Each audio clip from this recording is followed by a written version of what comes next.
Previously on Funny Science Fiction. What two characters would you like to see come together and to have their own show together? Me and Spock. That's what I want. I've always wanted that. Hey, this is Mick Wingert, and you're listening to the Funny Science Fiction Podcast. I'm the voice of Heimerdinger, and we're about to go in 5, 4, 3, 2, 1. The podcast that convinced Thanos to snap his fingers. I don't know, maybe he was right. Our show is brought to you by our charity sponsor, the Red Shirt Widows and Orphans Fund, which supports the Wish Upon a Teen Foundation and helps out sick kids when they need it most. And just imagine the comfort you'll give Red Shirt crewman number 86. He'll know that when he puts on the red shirt and joins Heimerdinger in scientific research, that he didn't leave his family destitute and without hope, because the Red Shirt Widows and Orphans Fund has his back and what's left of his hedge tech. All right, so our guest today is a very talented voiceover artist known for roles such as Tony Stark and Iron Man and many of Marvel's animated series, such as What If. There's a whole bunch more. You can go look him up. You may know him best really as Heimerdinger from Arcane. He's also done the voice of Poe from Kung Fu Panda, Koslow from Attack on Titan, and many, and I do mean many, many, many more. He's got an awesome IMDb list, and as I went through it, it was one of those things just like, oh, I want to talk to him about that. Oh, if we did talk to him about everything I had on the list I wanted to talk to him about, this would be like a 12-part miniseries, but we're gonna cut it down to just a couple things. With all that being said, very excited to welcome Mick Wingert to the Funny Science Fiction Podcast. Welcome, Mick. Thank you. Thank you very much. Thank you. So glad. You're the one. Thank you so much. No, thank you so much. I'm so glad to be here, guys. Yeah, we are. Talk about. There is. We are excited, honestly, to talk with you. We've been kind of shooting notes back and forth to each other over the last week about the things that we would talk about, and I love it. And all that. Yeah, we get excited to talk to people who do the things. We love voice actors on this show. You guys are the best. We said that in pre-show. We weren't joking. We honestly mean it. Because there's usually some really cool stories and things that come along with, talking to voice actors. And so, but before we get into the meat and potatoes of your work and dive into anything that's in role specific, we want to know how you got from there to here, your origin story, so to speak. So what were the influences in your life that helped you pursue a life in the performing arts and moreover with voice acting? Yeah. Gosh, how do I keep it down to a nutshell? Because you take 47 long years and you try to put it into 20 minutes or less, and it all falls apart. What I'll say is that I got started in the Central Valley of California, which woot woot Fresno. Here's a shout out to all my Fresno homies. And I basically started when I was a little kid, 7 or 8 years old. First of all, I'd always had a huge personality, so always trying to cut up at home, and had other family members. Like I have an uncle who, when we would get together for family get-togethers, he would do all his standard impressions, and he'd bring them out every Thanksgiving and every Christmas. This is my Uncle Greg. Shout out to Uncle Greg. And I would just start matching him tit for tat, right? So like he'd start cutting up, and he's kind of the family clown, and I'd just start matching. Now bear in mind, this is like the early 80s, so like he was doing Rodney Dangerfield, right? Like none of your listeners are even know who that is. I once worked with Rodney Dangerfield. Let me tell you, that man is a blessing. Then, and he'd bring up his Ronald Reagan, oh my, yes, Nancy and I, and he'd do his little gosh, what was the name of that duck? It wasn't Donald Duck. I know it sounds like Donald Duck, but it was the duck from like the Tom and Jerry universe. From I know who you're talking about. And he'd always ask, "Are you my mama?" And oh yeah, wasn't like that little squeaky duck. He was like, was it Baby Huey? No, it wasn't. No, I thought it was like Quackers or Quackers the duck, something like that. Either way, he would do that little duck, and that duck, that was like the one I couldn't hit, and I was like, "Oh, Uncle Greg got me again." But that's kind of how I started. Back to from the rabbit trail. My parents needed childcare, I'm sure, very often during the hot summers of Fresno. Both were working parents, so I got stuck in drama camps, and I flourished. So ended up doing community theater. I had the great fortune of going to a magnet program that was fairly rare during those days. This was by this point late 80s, early 90s, in Fresno, called Roosevelt School of the Arts, and they just pulled all the best arts people that they had at their disposal, they being Fresno Unified, and they pulled everybody who knew how to teach everything in music and dance and visual art and radio, television, and of course theater and drama and all of those things. So I got to go to that program, and that was really the core of my theatrical training. And post college, I was gonna just do a workaday job, and then realized I hated being in an office. And Fair enough. and so I was like, yeah, I'm thinking this is probably not the right fit for me, but that acting thing was fun. So I got back into acting and moved to Southern California in 2004, specifically to do cartoons because of family history, whether it was cutting up with Uncle Greg at holidays or watching cartoons with my dad on Saturday mornings and weekday afternoons. Regardless, like, this was my fandom. And so I thought, if I'm going to make a living doing anything, I want it to be this. That's how I got here. That's awesome. I'd like to point out that I am actually old enough to know who all those impressions were in the beginning. Yeah, let's hear it for the old farts. Yay! Oh, I think I pulled a muscle pulling up my arm. Okay. And the duck's name is Quacker. Quacker, yes. I was close. All right. I'm like, Yep. I know which one you're talking about. I know that episode. I have to look it up. I found it. Yeah. I just pluraled his name. It's all right. Cool. It's all good. See, That's close enough. The older ones know all of the impressions. The younger ones know how to use Google. I was actually just leaving it up to the younger person on our, because she's gonna Google it anyway. I'm like, why do I need to look for it? She's gonna do it. So I'm just going to see myself out. You guys take care of that. Well, that's cool. That's a nice background story. That is a really cool backstory. And I was actually looking into your history and your backstory, and I found your website, and I was reading your bio on your website, and I actually was That ancient thing. I was intrigued by the last part of your bio specifically. I'm going to directly quote it because it made me laugh. With the Mick Wingert and his wife Shauna have 2 boys, a dog, a cat, 4 leopard geckos, a bearded dragon, a red-tailed boa, a box turtle, a leopard tortoise, an albino corn snake, a corn snake, a missing tegu, and other assorted Pokemon. Yes. Yeah. And other picture postcards. It was the missing tegu that piqued my interest the most. Yeah, since that version of the bio was written, the Tegu was found. Not in one place.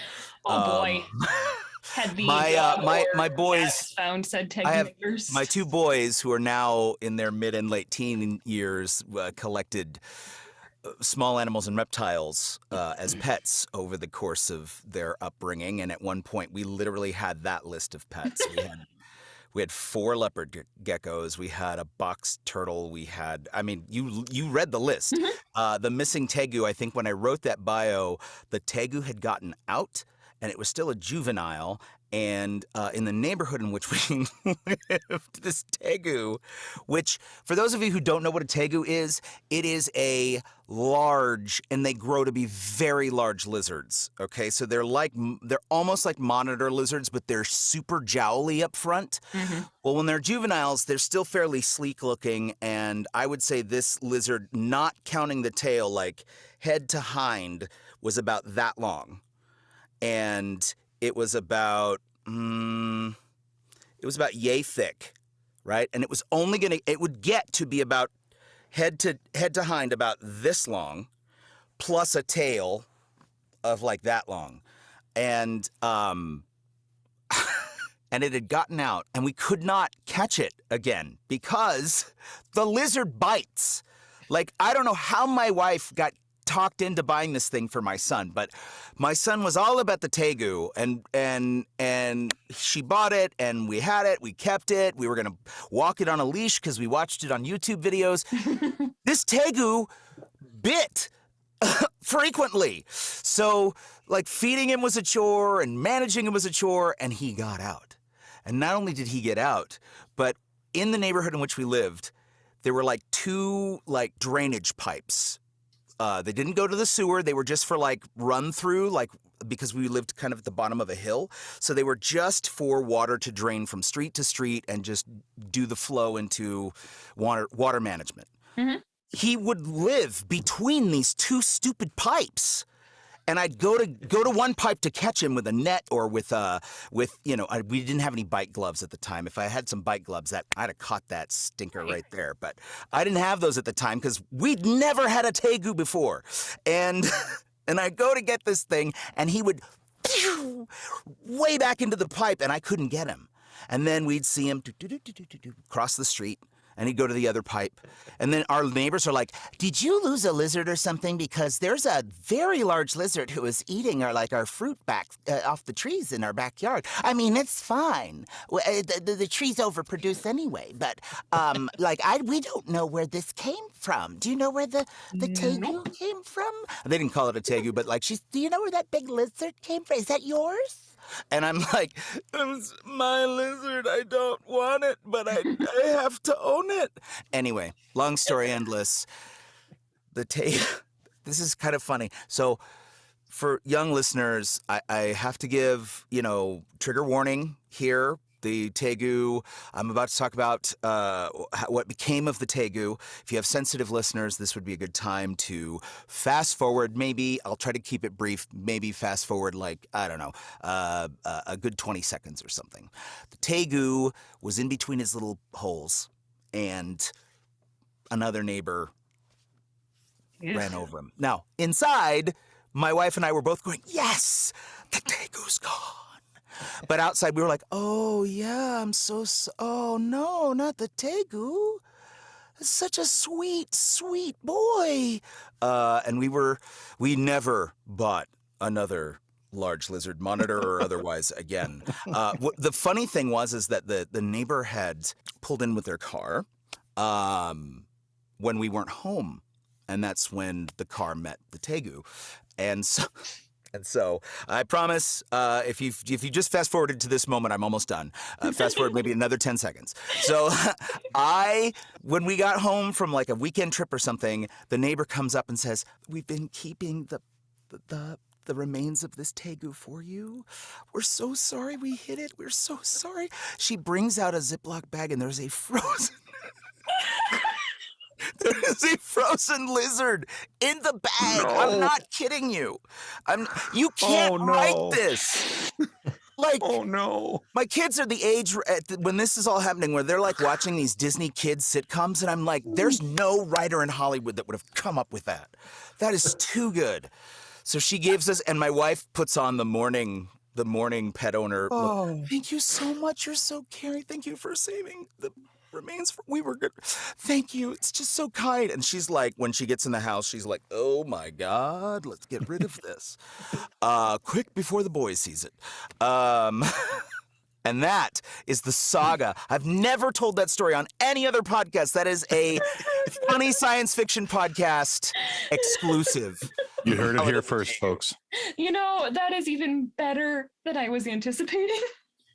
I was expecting it escaped, we found it, like just your typical the hamster got out and it was under the couch sort of story. No, that's way better. No, that's way better.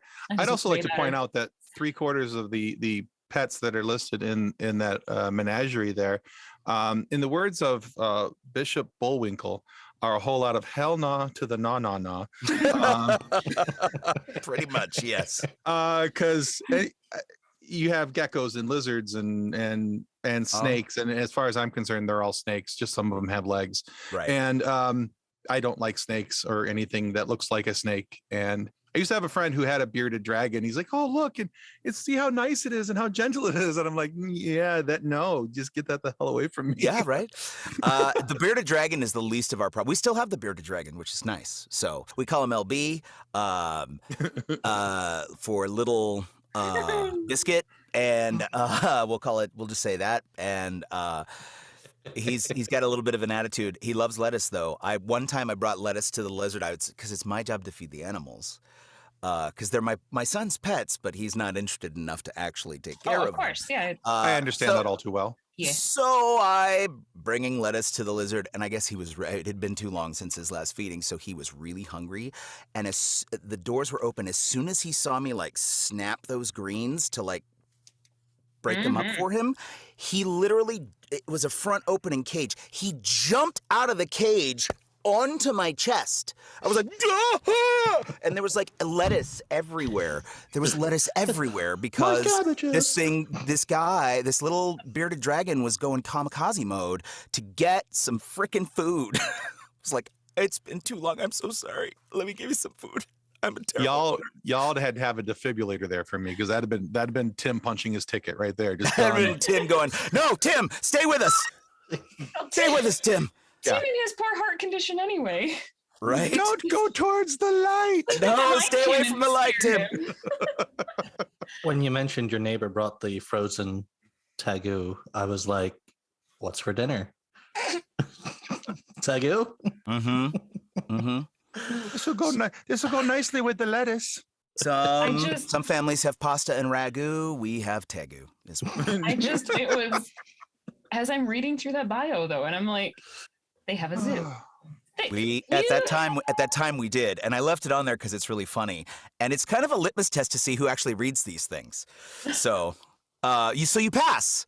Yay! Congratulations, Kathleen, you pass. You get a gold star. Yeah, I love gold stars. They're my favorite. Yeah. So I personally have been a League of Legends fan for quite some time, and towards the beginning, not quite the beginning, but Arcane was everything that I have ever hoped for. Oh, good. So, were you a fan of League before doing the voice of Heimerdinger? You know, I'm just going to be super straightforward with you and disappoint your whole fandom. I'm sorry I wasn't. But that's not because I disdained it or whatnot. I just wasn't exposed to League of Legends as a game. My kids, that was just not their game of choice. The one that my younger son plays is Overwatch. And so if you were to ask me about Overwatch, I'd be like, oh, yeah, I know all the characters and I know what rank they are and I know what class they play. But in terms of League, I really wasn't familiar with the property until I jumped into Arcane. As I have said in other interviews, so I'll try to make it brief, like I certainly was aware of League of Legends. I was aware of what style of game it was. I even know some of the actors in it as a game property. And I made sure when I got the audition for Heimerdinger, because that was a character that I booked out of an audition. Not all of them are. Sometimes you get invited to come in because you've worked with so-and-so before and they know your work and all that kind of stuff. This one was, we're looking for Heimerdinger. I booked it out of the booth, and the reason I think I did is because I tried to. They were very specific in their audition materials that they really wanted this to be, kind of gritty, down to earth, very realistic, three-dimensional characters who lived and breathed in a very real world, though it had fantasy elements. They specifically did not ask for a voice match for the character in the game, but somehow I knew the name Heimerdinger, so I looked him up.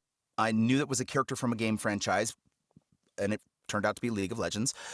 I looked up the previous voice actor's work, and I tried to pay homage to the original. A lot of the voice work I've done over the years has been voice matching, and I'm a huge, I'm your continuity cop in your group of friends. I'm the one who's like, well, in episode 3, he didn't say that. He said this. I don't know how the catchphrase changed, but somewhere between episode 3 and where he says it again in episode 7, it became instead of the. I don't know, but I'm watching. So I'm like being the continuity guy. Every time I have ever tried to do voice match, if somebody can't tell it's not the original actor, I feel like I've done my job. So it's not great for brand building. It's not great for getting the name Mick Wingert out there. But for example, I did Goosebumps 2, Haunted Halloween, and I was the voice of Slappy. And they brought me in because I'm a sound-alike for Jack Black. And Jack had done the voice of Slappy in the first film. And they wanted the continuity of that character in the films. So even though they got somebody else to do it, my job, if I got people to think that that Jack did the voice of the dummy in that movie, I was happier and pleased as punch. More happy than if somebody came up to me and said, I love you as Slappy and Goosebumps too. Oh my gosh, it's so funny and blah, blah, blah. I mean, I like to hear that too, but if somebody comes up and says, you were in that? I saw that. I thought that was Jack Black. You're welcome. You're welcome. Continuity Cop has done his job. I'm making sure that the through line is pure. But anyway, so yeah, I try to do that with Heimer, and so in that way, even though I wasn't familiar with the franchise beforehand, I definitely tried to give it the propers and the respects that it deserves. I know there's a lot of fans out there. You could almost call yourself Jack Black's voice stunt double. Kind of. It's true. So it's interesting that you the way you phrase that, because my next question for you actually has to do with taking over the voice acting for Tony Stark and Marvel. Now that was one that Adrian had done previously. You jumped in for him after, in I think it was season 4 of Avengers Assemble. I think is when you started. That's correct. Yeah. So good job. Oh, thank you. My research has paid off. That wasn't even in my notes. All right. Where I noticed you first and where I was excited, was with What If. I honestly, I hadn't watched a lot of the Avengers Assembled. I watched some of it, but not a ton of it. But I watched all of What If, and I was floored by that series, as a lot of people were. I was very happy with what was done there. And you picked up again voicing him there. What I found most interesting, though, was the number of news articles that came out at the time when What If came out, saying that RDJ, Robert Downey Jr., had been recast, because the voice did not match. And I'm like, well, you dummies, of course it's not going to match. Typically animated doesn't have the same actor as live action. The one from What If that was not the case for was Doctor Strange. Benedict Cumberbatch did both, which was unusual. Yeah, exactly. There's a whole lot of other ways we can do with that, but butternut crinkle fries. Yes. Yeah, that's actually one of my favorites. But yeah, so this whole topic was brought up in a Newsweek article, which mentions you specifically, talks about you. And there's a whole bunch of articles that actually praised your work and the fact that you sounded so much like Robert Downey Jr. And I thought you did a very good job at that as well. I knew going into it wasn't Robert Downey Jr. I had no expectations of it being Robert Downey Jr. But I think that, for such a large name to be, a large character, you have to do what you said there, and being the continuity cop, making sure that it sounded like what people were used to. And I thought you did a really good job from that. Thank you. So I led all of that to ask you 2 questions. Number one, what's it like being talked about in a major news publication like Newsweek or Comic Book Review and things like that? Yeah. And then number 2, the second half of this question, what do you enjoy most about portraying Tony Stark, aka Iron Man, other than saying, I am Iron Man? To answer question number 1, it's mind blowing. We're all any actor who tells you that they're not pursuing fame of some kind is lying to themselves, much less lying to you. We all are in this business to get some recognition and adulation. It all goes back to our broken childhoods, but I digress. So it feels great to be mentioned in places like that, but it can also be crushing for the ego. I think what blew me away the most was that I have spent most of my career building up a subtle little fan base of folks who recognize and follow voice actors, but not mainstream people at all, not a mainstream audience. Sure. And to be referenced in the same, I mean, there was like 3 paragraphs about my career. They never talked to me. They didn't interview me. They just did a deep dive, as you kind of did, on my IMDb, and they just put 2 and 2 together and gave me 3 paragraphs at the end of the article about RDJ. And I'm like, I'm in Newsweek. Yeah. What the hell just happened?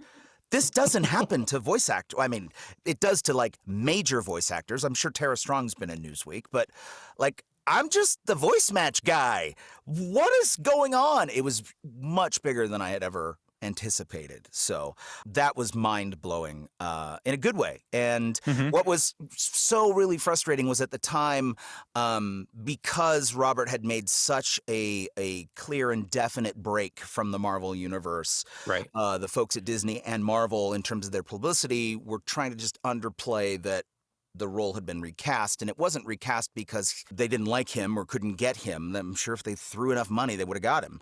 And I'm sure they would have been willing to throw that kind of money at him for What If. He was just done. He was like, I'm done. This is it. I'm not going to be known as Iron Man for the rest of my life. And I get it. That's cool. More's the opportunity for me, and other actors of my ilk. So how does it feel to play Tony Stark? It's a huge weight.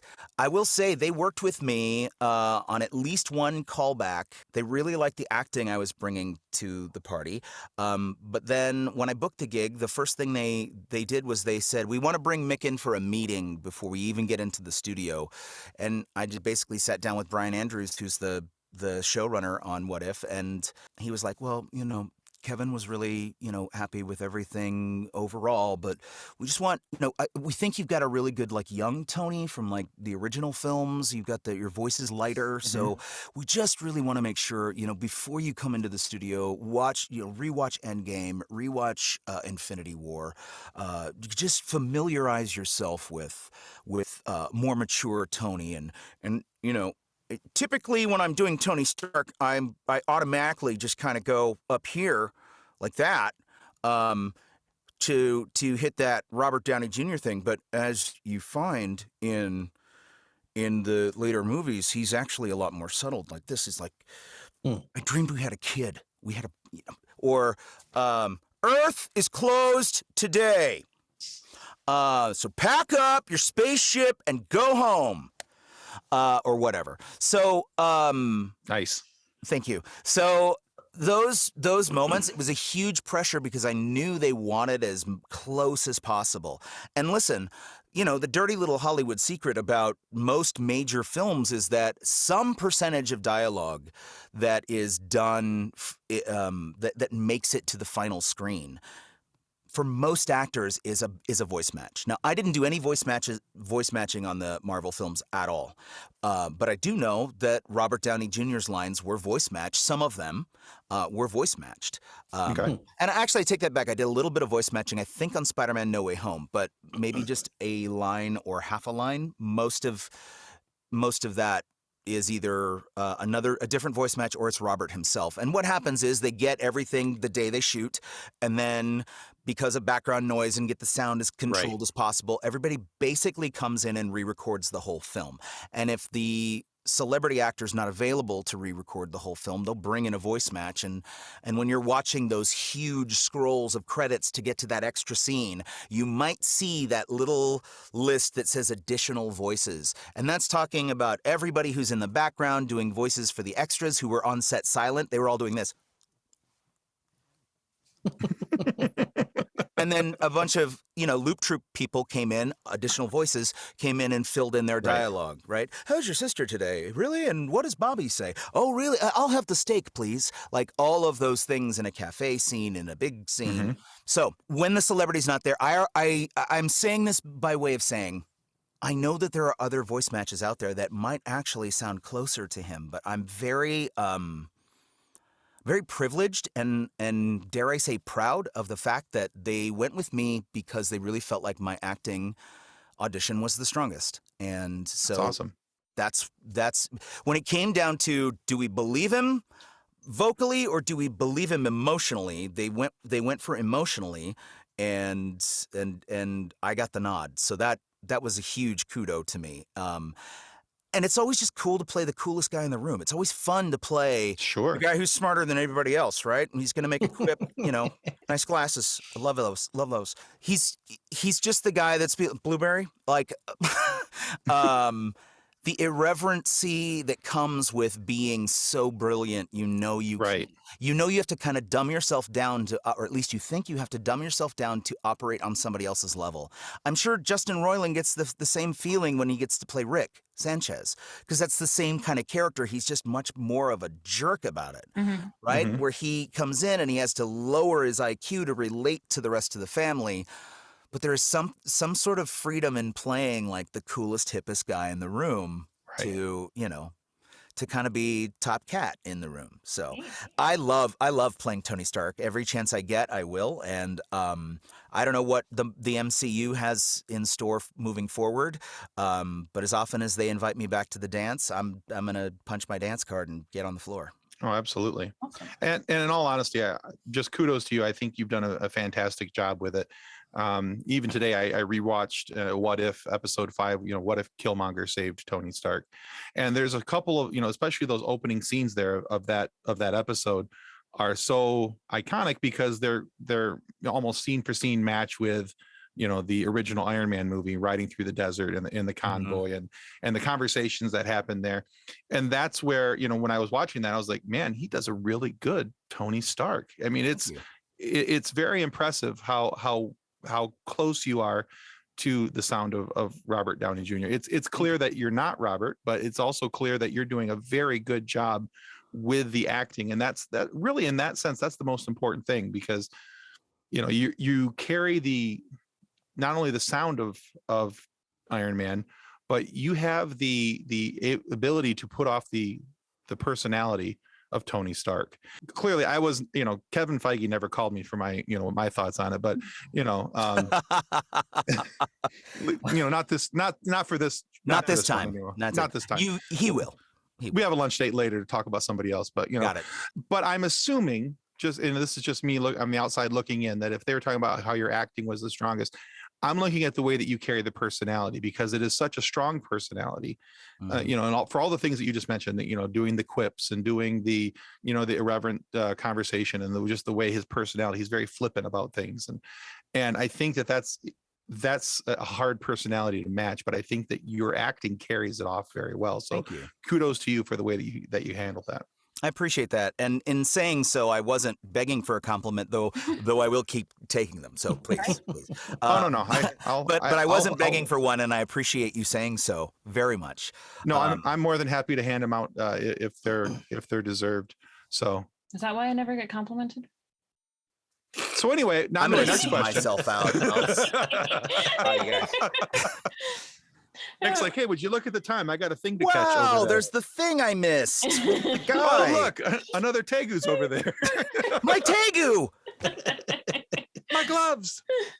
So with the voice matching, because that's not something I don't feel like that's something a lot of people understand with voice acting, is that you have voice matchers as well. That you can't necessarily have Robert Downey Jr. come in for every role. You can't have Jack Black come in for every role.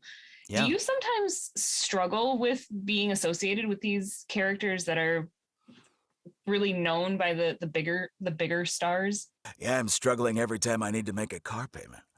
I'm just kidding. That's not it at all. You know, here's the thing.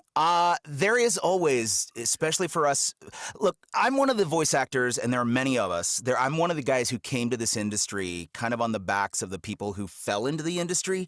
So you had your Mel Blancs and your Dawes Butlers and Thurl Ravenscrofts and all those guys who did it forever, but they were actors.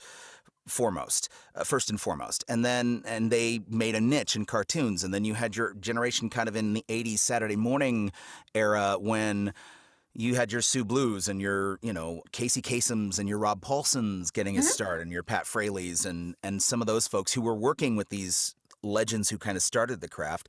And every person I just mentioned, you know, came to the table to really do something else. Like either to just be an on-camera actor wherever they could work, or came from broadcast like a Gary Owens or a Casey Kasem, right? And they had something to bring to the party when it came to animation.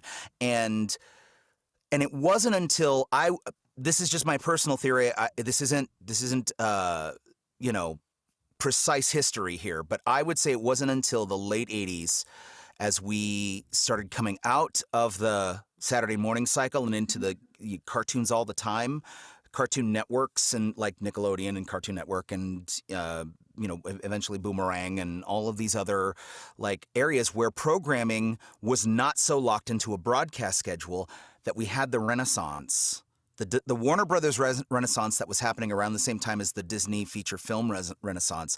And that was really Tiny Toons, Animaniacs, and Batman the Animated Series and its spin-offs. Those handful of cartoons from Warner Brothers Animation in the late 80s, into the early 90s, captured a generation of older viewers who were high school and post-high school that grew up watching Super Friends and He-Man and Transformers and She-Ra and Strawberry Shortcake and all these other toy-based IPs after school and on Saturday mornings. And we were like, yeah, we do still like animation. And not only do we still like it, we still want to watch it. And the stuff that Bruce Timm and Paul Dini and Spielberg and his writing crew are doing with these kinds of cartoons, we really like. And a lot of folks about my generation age said, I do want to be an actor, but I don't want to be on camera. I want to go do that Batman thing that Kevin Conroy's doing, that Mark Hamill Joker. Who'd have thought Luke Skywalker would be the best Joker ever? I want to do that. And again, this is just personal theory. I'm saying it like it's, gospel truth, but this is just from my perspective.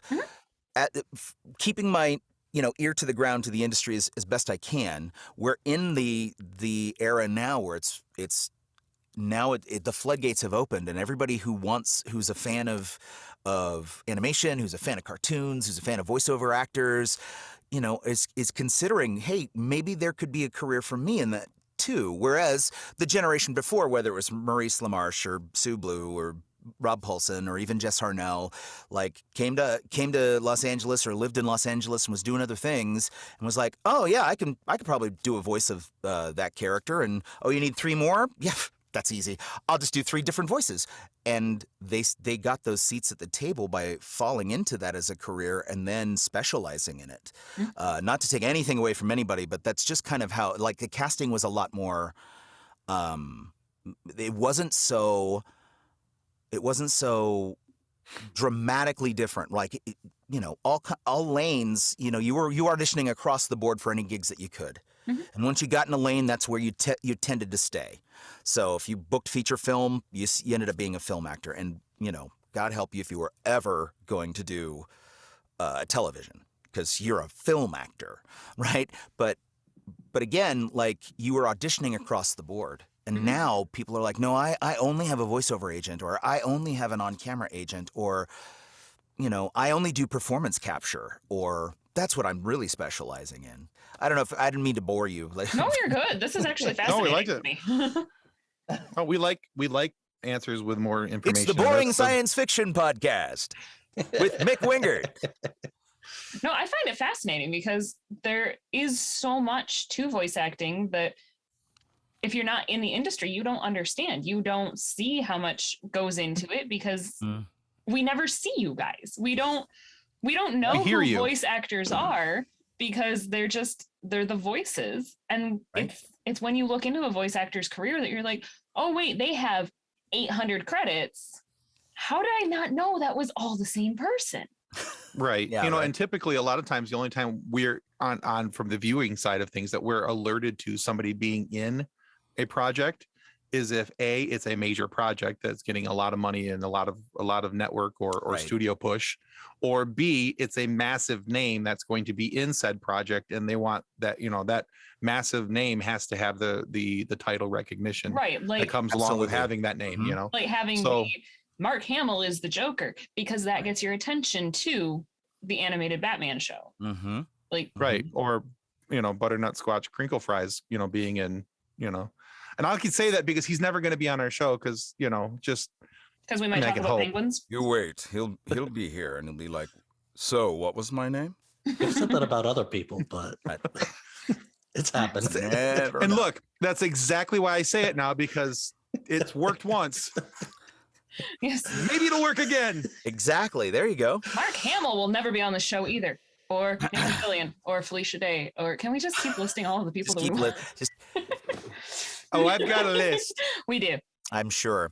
I don't even know if I answered your question though about voice You totally matching. did, though. Like, Okay, cool. You did. Yeah. You did. it's- Yeah, you did a great job of it. Thank you.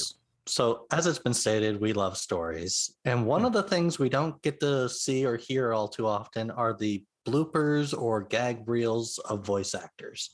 So, do you have a memorable or funny behind the scenes moment that you just really enjoyed? Oh my gosh, not that I'm ready to present off the cuff.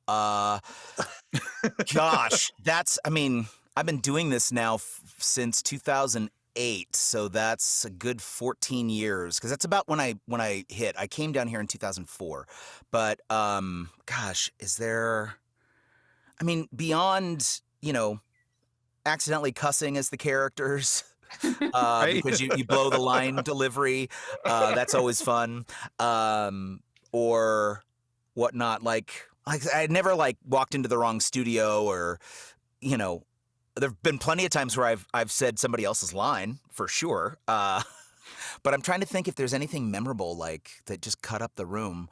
I'm sure there is. I'm sure that one of my peers is going to hear this interview and they go, I can't believe you didn't mention the time on Kung Fu Panda Legends of Awesomeness when X happened. But I cannot think of X for the life of me right now. I'm so sorry. That's okay. Well, just kind of keep that in your This is mind, not and if you get an answer later, we can. Honestly, the Take your idea answer back. of accidentally cursing in character is hilarious. Right? To me. All I want now is like a gag reel of Heimerdinger cursing. That's all I want. Well, But creative cursing. Just seems exactly. It just seems like a lot of fun.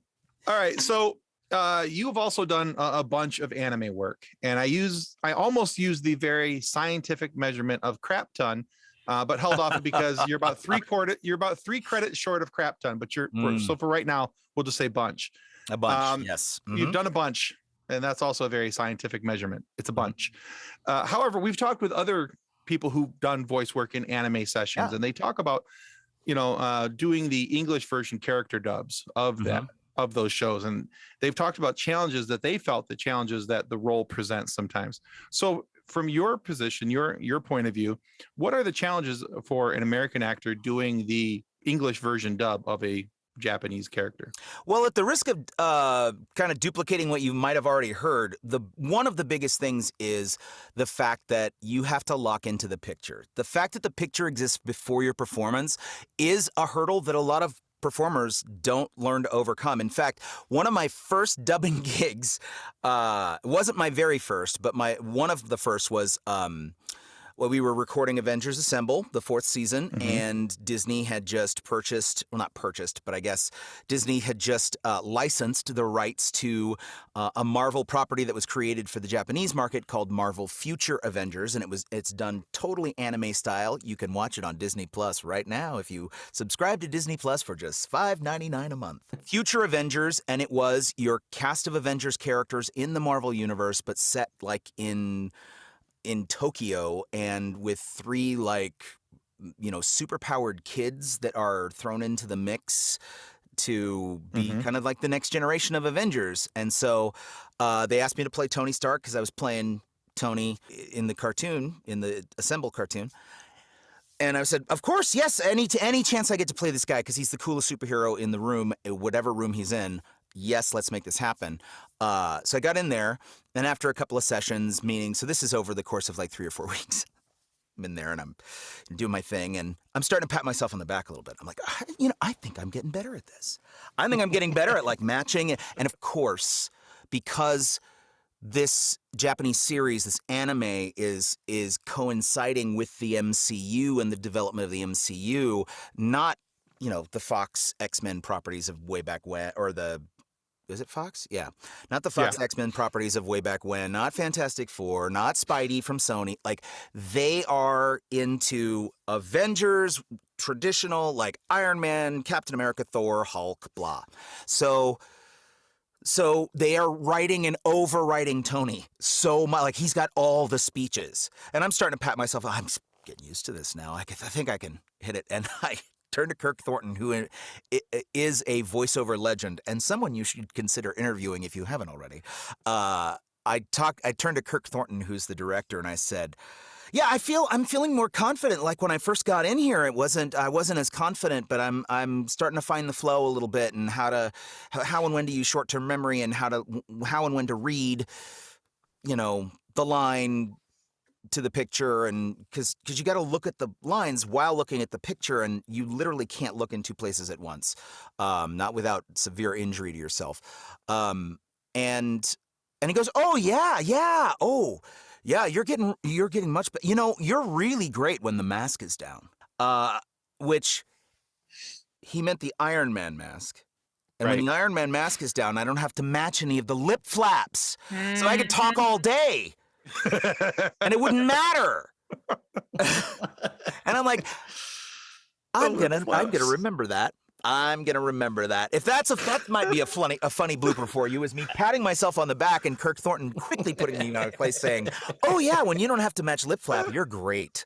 You're great." I love it. Lip flap. I love it. Part of me is like, oh. You mean the part that's actually easy that anyone could do? I'm good at. Okay, I'll see myself out. Holly, thanks. Yeah, right. Thanks, Kirk. Appreciate it. He meant it in good fun, and Kirk is a friend of mine, and I love working with him, and I think he feels the same way about me. So I don't think it wasn't said in bad blood, but it was very funny at the time. Because here I was begging for the compliment of, "Oh yeah, you're getting much better. Oh, you're right on," and the truth of the matter is that I was okay. I wasn't great. I wasn't terrible. I was okay. And I've gotten better, and it's become easier to hit the timing. And depending on the show, like some of these shows, I was just dubbing one today before I had this podcast, and it was, I was playing a creature character, and most of my cues or lines were grunts and exertions and noises and things. And there isn't a whole lot of delicate timing. But when your character has 3 pages of cues that is your speech, and they have to be timed to the flapping of the mouth that's on the screen that cannot change. That's really difficult. And I would hold up any of my dubbing peers to any of my other peers in traditional, US style animation, what dubbers tend to call prelay, because you lay the voice down before the animation comes in. Like I'd hold them up against any prelay actor and go, not only are we doing similar work here, but do not underestimate the specific skill set that a Jeremy Lee, a Cassandra Morris, Brandon Winkler, Xander Mobus, any of my peers, male and female both, and non-binary, like the special skills that are available that you have to master. It's acting, it's matching, it's dubbing, it's speed talking, it's speed reading sometimes. Like, you're juggling a lot of plates when you're dubbing, and what's so weird is it's seen as the romper room, or the trash bin of the entertainment industry. Well, if you can't do anything else, you may as well go dub something, right? But season 2 of the Ultraman anime just released on Netflix, and Josh Hutcherson is our main, and it's a star-studded cast. Like, if you look up any of the cast members in that show, they all have on-camera credits, lots of dubbing credits, regular U.S. cartoon animation credits. Like, it's a star-studded cast of some of the best in the business, because it's such a great property. But it doesn't pay much, and a lot of it ends up being non-union, which means a lot of Hollywood actors won't go for it. And it's really unfortunate, because the amount, for a couple of reasons actually. Here's a little business background. Like, anime's $1 billion industry, and nobody in the business, with the exception of the folks who own the IPs and the content and license the content, is really making a living wage. Like, I couldn't live just on dubbing. And the people who do live on their dubbing gigs are usually supplementing with appearances and other things. Because if it was just what you were getting paid in session for doing that, I mean, you may as well be working fast food. for what you're putting in and getting out. Oh wow! And Okay. I'm not bemoaning my status as an actor. I have the best job in the world, and I think I'm not speaking for any of my peers. I don't think any of them would complain about their lives. I would just say, No. Didn't take I it would that just way. say, there is a disparity there. There's a disparity between the demand for anime and I've come to understand that I guess the artists aren't being paid a living wage either. So that's really interesting. But I love That is working in it interesting. and I love doing it. It's super fun. No, it's actually kind of really great information. Again, it's a side of the business that unless you're on that side, you're not going to really know or understand. So, and I get what you're saying. So it sounds like when you do anime, it's more as a supplement more than a mainstay. I mean, I think there are definitely people who do it mainstay for themselves. I don't mean to go back on anything I just said. I would just say that I know what typical rates are, and the people who are making mainstay are either getting above scale rates or are negotiating their own rates, or in many cases are supplementing with weekend appearances and conventions and signings, Sure. and those kinds of things, because it does pay so little, and it's very expensive to live in Los Angeles. What's Yeah. great about post-COVID is that many studios that used to be come to our house and play. You got to come to the studio. We want to get the quality audio. They're realizing that technology has caught up. Has advanced, I should say. Right. They're catching up to where technology is. And you can have a blue snowball, just like Nick does, and still get studio quality sound out of that microphone in the right environment. Right. You can have an Audio-Technica AT2020 and record things that go to production as long as you have the right, settings and environment. Right. And you've got the software to allow everybody to record live all at once. So what's been great about that is that you have seen this wider net cast. If for all of you who are listening to this who want to be a voice actor, you don't necessarily have to move to Los Angeles, at least not just to be able to go to studios. Now, there's an argument to be made that if you are trying to build a career, you probably want to establish yourself as a known quantity and get some face time face-to-face with studios and casting directors and other people. Right. But if you're like Roger Craig Smith, you can have done that for 20 years and decide, I'm going to move to Idaho. See ya. And he works all the time from Idaho, and sometimes flies in. I think to I don't mean to speak for him, but I understand that he flies in sometimes when necessary. So, it's a wide open door. It's so different than it has ever been. Right. Because of technology. Absolutely. So I know that we are the Funny Science Fiction Podcast. We are a sci-fi based Sometimes. show. Sometimes we're funny, but Hmm. I know that we try to be sci-fi. Not when based. I'm here. It's the Bring You Down Science Fiction Podcast. We're the informational science That's right. fiction podcast.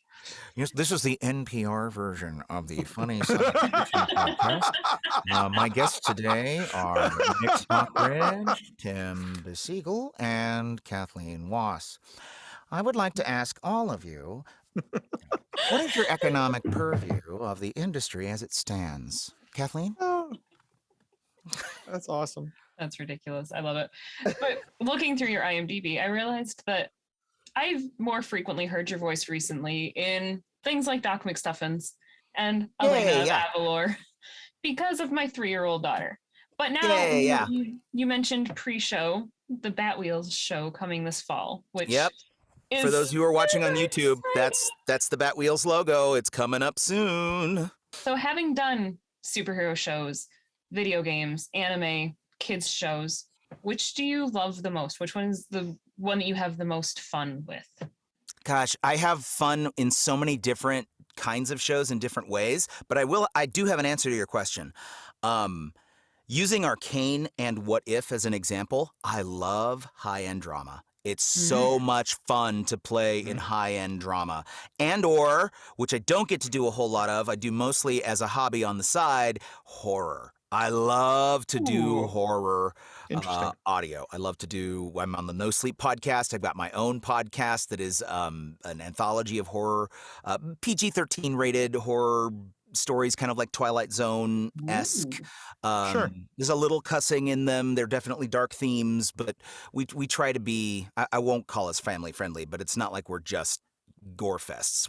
Right. There's not a whole lot Yeah, of gore. I gotcha. You know. Anyway, I love to work in that medium, but high-end drama, when I get to book a gig that's like Arcane, and I get to bring this otherwise otherworldly voice that everyone is worried is going to go cartoony, and give him heart and soul. And be able to not only be this character, but have an emotional depth to him, and let him experience loss, as well as joy, whenever it is appropriate. Like that, that's the most fun ever. That's cool. You know, junior shows are super fun because they tend to be written, at least the ones that I've had the privilege of being a part of, are usually written by really smart people who are not just, you know, making kids content to get it on the air, but they're really trying to give something to the preschool age children that watch, to help them socialize and see the world and value the world and whatnot. I've been so grateful to work with Craig Gerber on both of his shows to date. Elena of Avalor, Sophia the First, with Chris Nee on Doc McStuffins. Like, some of this writing for littles is still captivating for adults, and it speaks up to them in a way they can understand. I don't know who the magician is over at Disney Junior that is tapping everybody's brain and putting like the basics of child development in everyone's mind, but Disney's got something. Some other networks maybe not as much. Some other networks might be more talking down to a child, depending on the actual property. But I've had a great time, and that's what makes it a great time, is being able to play characters that are fun and a little more three-dimensional than preschool shows tend to allow. Yeah. They push the boundary in an upward direction in a really good way. I was on Elena of Avalor as Bruce the Butterfrog, and his whole bit, he was a one-line bit, basically, where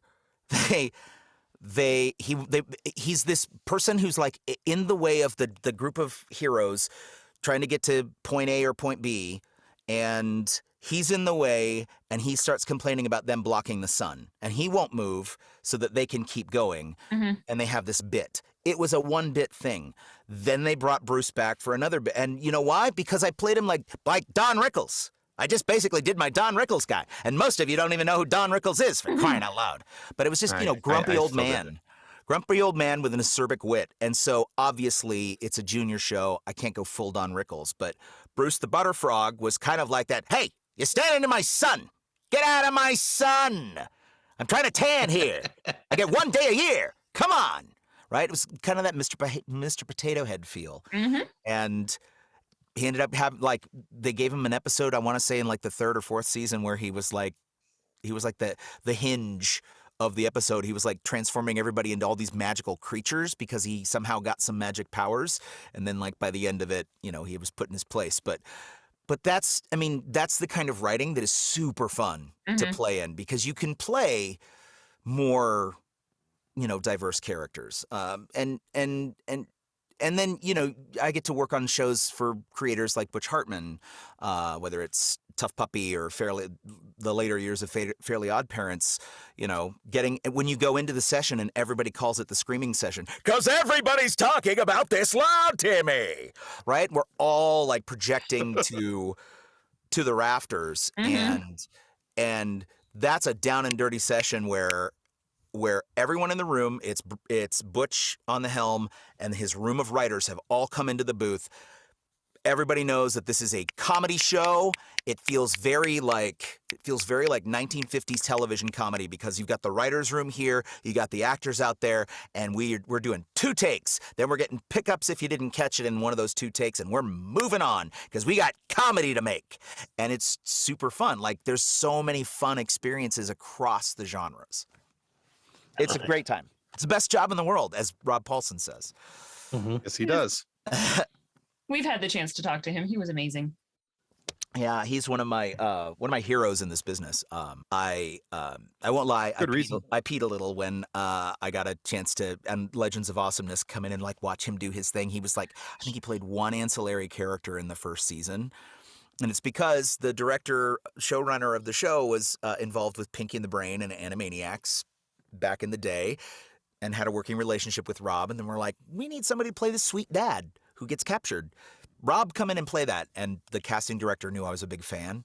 And so she's like, well, you're not called till 11, but the person before you is Rob Paulson. So if you wanted to come in at like 10:45 or something and catch Rob before he's done, I'd be like, are you kidding me? Yes, please, for the love of mud. Right? Yeah. We understand. Fun. Oh yeah. When we had him on the show, I peed a little bit when we talked to him. It's good. Because there is that moment when you go to enter a Zoom meeting that the rest of us are here, and then it does the whoever our guest is in the waiting room, and you have that moment of reading the name, and you're like. So yeah, I'll announce it out. I'm like, hey, so and so's getting ready to come in, and we have to get all our fanboying out before that person comes in, so that we can seem like normal people when they come in and we say hello. You get all your schoolgirl squeeze out first. Exactly. We try to fool you into thinking we're normal. And you're doing a very good job. I would never have known you were in an alien culture. Thanks. Hey, Very appreciate that. You reminded me of D'Onofrio in Men in Black, the farmer who's like Edgar. Edgar. Thank you. I knew somebody would get that reference. Nice. I love it. With sugar. Or sugar. In our Rob Paulson interview, he was literally sitting outside of a Starbucks using Starbucks Wi-Fi for our interview. That's and awesome. Jumping between his normal voice and his character voices. And I'm like, I'm waiting for somebody in the background to just do that. Like, wait, what? What is happening there? Who is that man? Was that Carl Weezer? Oh my gosh, his Carl Weezer is so good. You should watch the interview. There's he breaks into song as Carl. It's awesome. Oh, I love it. Honestly, version of Stacey's mom. Yeah, I honestly had to go back, and it took me a couple rewatches, honestly, and I'm sad to say this. I thought there were people sitting behind him. I didn't realize that he was sitting against the glass, and that was actually just his reflection in the glass till like a couple weeks ago. That's Was it? Yeah, oh, good. I'm not the only one. Nick didn't notice it either. All right. Well, We're special. Observant. Very observant. Both. Very. I did the editing. So. Obviously, you paid so much attention. So we have a Facebook group over 203,000 members, and it is just filled. Yeah, it's just filled with memes, and it's memes of this and this and funny science fiction memes. So which two of your characters would you like to see battle in a Arcane battle style? Oh gosh. Who would I like to see battle? I think you get a good show out of Iron Man, and I mean, this is going to feel so cliche because all we've really talked about today is Iron Man and Heimerdinger, but they would be a great battle. They're both technological geniuses. One obviously is a support hero, and one is what we would probably call a damage per second, a DPS hero. But they would throw down. Although if I'm going deep dive on this, though, I'd love to see H.P. Lovecraft from Bungu Stray Dogs. That's an anime character that I did, who has his power is simply called Elder Gods. Because Cthulhu. And I'd love to see him go down against, I don't know, who else have I played? Give me a minute. I'd love to see him go against Kane Madhouse from To the Abandoned Sacred Beasts. Koslow from Attack on Titan might have a nice time, getting bossed around by oh gosh. Who else have I played? Boss from Akibus Beat. Yeah, I don't want to lose the audience by all these people going, who are those characters? What is he talking about? I would love to see Poe take on anybody, because the Panda's a kung fu master, and that's always a great, phenomenal show. So Poe versus Iron Man might be fun. Yeah, those are my picks. Solid picks. Thank you. All right, Mick, we're at the stage of the show where we like to take our guests through a little bit of a quiz. Okay. All right, so this is a 4-question quiz. Each question is multiple choice. Okay. So the quiz is entitled The Year of the Release. And so we're going to give you 4 different titles of projects that you've worked on and 3 different possible years that title was released. Okay. Okay. Okay. And you'll have to pick it. Now, if you get 3 of the 4 questions correct, we'd like to send you this book, which is entitled Custodians of the Cosmos. It's written by Drayton Allen, also known as Nick's dad. Oh, but cool. it's a book about a young man who wanted to join something quite like Starfleet, but not like Starfleet for very obvious litigious reasons. But he wasn't able to join, so he washed out and came back as a custodian to boldly clean up after those who had boldly just went. So That's funny. Well, I hope I can answer these because now Yeah. I'm interested in the book. yeah, Don't and tease me this way. I know I'm trying not to. But if you get less than the 3 questions correct, we just talked about all those memes. We take your picture, we make a meme out of you, and we put you into our Facebook group. It's called our Fun Sequence. Oh no. All right. I'm I- game. I love the excitement of the, I might get a book. I get a book. Wait. Yay, I get a Wait, meme. a meme. You're gonna like, Ah. It'll be very tastefully done. Dan Povenmire is a former meme recipient, so you're good company. Oh, good. Good, good. Goosebumps 2, Slappy's Revenge. Did that come out in 2005, 2015, or 2008? 2015. No, unless Hold on, Mick. Tim's wrong. No, we were going to say if IMDb was wrong. Hold on a second. Are you talking about Haunted Halloween? Goosebumps 2, the feature? Haunted Halloween? Because that's what I was in. I think we need to start fact checking Tim's questions. Yeah, for sure. Listen, I want my book. I'm going to make a meme out of you. You might get that opportunity if this continues on. Let's see. Kathleen, are you speedy on the Google? I put in the wrong date. I forgot the one. It's a 2018. whoa. So That wasn't even an option, and I still got it right. yeah. So you got it right. Congratulations. And I suck at typing. So Thank goodness. I feel mostly unconfident about the next 3. So let's go. Well, let's see how it goes. All right. Arcane. Is it 2020, 2021, or 2019? 2021. That is correct. It was slated for 2020. But then, the world shut down. Yes.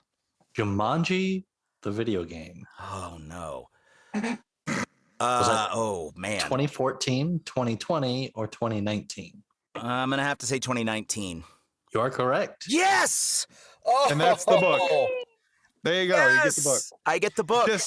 Despite my inefficiencies at typing, you have It's bested been a that quiz. long week, Tim. We'll give It has you, been. we'll Yeah. give you a little bit of a break there. All right, but question number 4 to see if you can completely destroy Tim's quiz. Okay. Mass Effect 2 was that 2010, 2015, or 2012? That was 2010. That is correct. And you Yes! destroyed Continuity Tim's cop quiz. right here. 4 for 4. Very good job. All right. Well, Mick, thank you so much for being on the show today. Where can our listeners go to find out more about you and what you're working on now? Yeah, you can go and follow me on all my socials, which are at Mick Wingert. That's Instagram and Twitter mostly. I'm also on Facebook, but I'm rarely there. So follow me on Twitter. That's where you're probably going to mostly hear from me. Although now that Elon Musk has bought it, I don't know. Anyway, I'm there for now. I'm on Instagram. It's my first and last name with a little @ symbol in front of it. It's all one word. Thankfully, I got both in both of those socials. The Hidden Frequencies is my podcast. You can find it at thehiddenfrequencies.com, all one word. Don't forget the in the beginning of it. You can also listen to it on everywhere it's available: Stitcher, Spotify, iTunes, Google Play, and wherever you get your favorite podcast. It has an RSS feed. So thehiddenfrequencies.com. And then if you want to check me out as a coach and or voiceover teacher, you can do that through mickwingert.com. That's also, there's a contact form if you wanted to reach out and say hello or ask a question. Can't guarantee that I'll get back to you right away, but I try. I try to get back to everybody. mickwingert.com. Well, we are going to link all of those in our show description so that our viewers and our listeners can check that out. Awesome. And we want to remind everybody that subscribing is the single most important thing that you can do to help our show to continue to grow. And we get amazing guests like Mick Wingert here today to have these great conversations with and these funny moments for you to be able to listen to. So please subscribe. It helps out well more than we'll ever be able to tell you. And just as a reminder, it's that little button down there at the bottom of the screen. And make sure that you go out and you check out Mick's work as well. He's a fun follow. I follow him on Twitter. It's a good time. So, Yay. However, if you are not happy with the content of our show today, please feel free to lodge a complaint with the head of our complaint department. That would be Tony Stark, aka Iron Man. But please do be sure to bring multiple copies of your complaint, but only hand it to Happy. Tony doesn't like to be handed things. You'll get used to that over time. And if your complaint fits in between his afternoon nap and his pre-dinner Bloody Mary, then you have the chance of follow through, provided, of course, that he can find a copy of your complaint. Hopefully Happy gave one of those complaints to Pepper Potts, because let's be honest, Pepper is the logistical part of this operation. And if she's got it, then for sure, we will be dealt with in the order of which our complaint was received. Well, thanks again, Mick. My pleasure. Thanks, guys. All right. Thank you very much. All right, guys, that's going to conclude us for Funny Science Fiction. Goodbye. Yeah. On behalf of the rest of the hosts of Funny Science Fiction, we'd like to thank you for listening to this episode. If you'd like to be a guest on one of our future episodes, please contact us by means of our Facebook group, Funny Science Fiction. You can find us on Twitter or Instagram using the handle @FunnySci-Fi, or you can go to DraytonAllen.com and click the Contact Me link at the bottom of the page. Thanks again. Hope you enjoyed the episode.